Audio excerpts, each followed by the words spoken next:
Peggy 18. One of the things we knew coming out of the gate with Gears 3 is that we wanted to make the best version of our multiplayer that we had.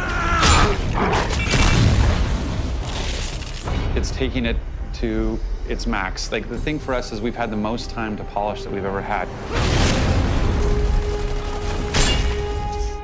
This is that extra 10%. It's the biggest campaign we've ever had. It's got Horde and Beast and competitive multiplayer, and it's gonna be the best multiplayer we've ever had. The most polished, best Gears game that Epic has ever made. Day one, it's hard to ship an online game, and by having dedicated servers and a beta, we're doing a darn good job of making sure we hit it right day one.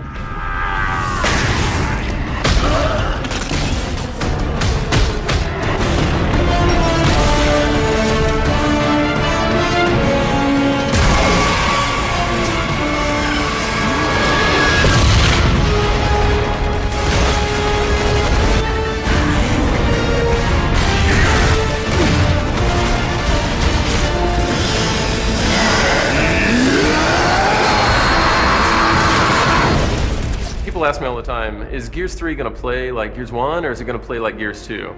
Gears 3 is going to play like Gears 3. Gears 1 was really fast, and we slowed down Gears 2 a little bit in terms of trying to, again, to make it more accessible.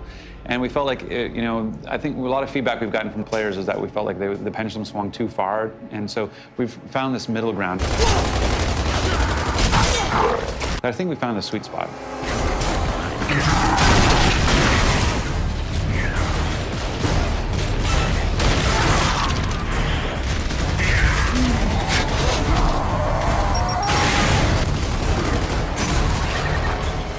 One of the new multiplayer modes that we're featuring in Gears of War 3 is Team Deathmatch, which has been in other games before, but is new to the franchise. And we don't just want to cram it in there as you've seen it. We want to put a Gears spin on it. So it's actually a pool of lives that each team has. You take out a bad guy, you're taking away from their pool, ultimately resulting in them running out of lives. 5, 4, 3, 2, 1. Game on, baby! As people are getting eliminated, it gets down to 3-on-1. That one guy could be clutch and take out those last 3 and win the match, at which point everybody explodes in laughter. Who's next? Now that we're at the third game in the series, we can have some of these unlocks that allow us to play with the formula a little bit. People don't necessarily want to just represent themselves in a fiction, you know, appropriate way. You know, the fact that people want to have a pink Lancer, you know, and they want to shoot people with a pink Lancer because they think it's funny or whatever it may be.